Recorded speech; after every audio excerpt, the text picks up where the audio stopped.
اعوذ باللہ من الشیطان الرجیم بسم اللہ الرحمن الرحیم۔ پارہ 26 سورہ قاف، رکوع نمبر 1۔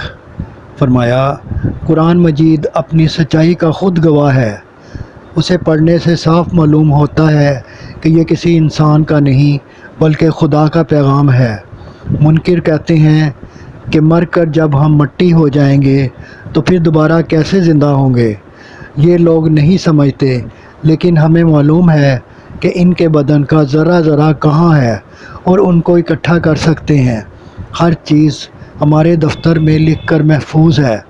پھر ارض و سما، نباتات، پھل، میوے، غلہ وغیرہ کا تذکرہ فرمایا، اور ارشاد ہوا کہ جس طرح اللہ نے پانی برسا کر مردہ زمین کو زندہ کیا، ایسے ہی مردہ انسان قبروں سے زندہ کرے گا۔ پھر منکر قوموں کی تباہی کا احوال بتایا۔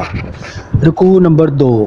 فرمایا، 2 فرشتے انسان کے دائیں بائیں بیٹھے اس کے تمام اعمال لکھتے ہیں، یہاں تک کہ انسان کو موت آ جاتی ہے جو یقینی ہے، جس سے انسان بچتا ہے کہ کسی طرح ٹل جائے۔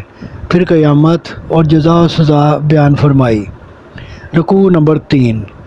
فرمایا، جب دوزخ سے پوچھیں گے کہ کیا تو بھر چکا ہے تو کہے گا کچھ اور لاؤ۔ ادھر جنت پرہیزگاروں کے بالکل قریب کر دی جائے گی، اور اللہ فرمائے گا، یہ جنت ہے جس کا میں نے قرآن میں وعدہ کیا تھا۔ یہ ان لوگوں کے لیے تیار ہے جو اللہ ہی کا خیال رکھتے تھے، اس کے حکموں کو یاد رکھتے اور پابندی سے انہیں بجا لاتے۔ ان کو جنت میں داخل کر دیا جائے گا، وہاں انہیں پسند کی ہر شے ملے گی اور یہاں کا دائمی ٹھکانہ ہوگا۔ فرمایا، پہلی قومیں نافرمانی نہ کرتیں تو تباہ نہ ہوتیں اور آخرت کے صدموں سے بھی بچ جاتیں۔ فرمایا کہ اللہ کی یاد میں مصروف ہو جاؤ، سورج نکلنے سے پہلے اور سورج غروب ہونے کے بعد، خاص طور پر اس کا ذکر کرو۔ کہو، وہ ہر عیب سے پاک ہے اور ساری خوبیوں کا مالک ہے، اور رات کا کچھ حصہ نماز میں گزارو، اور قیامت کا ایک دن آنا ہے جب سب مردے دوبارہ زندہ کریں گے اور فرشتے انہیں ہمارے سامنے پیش کریں گے جن کا وہ حساب لے گا۔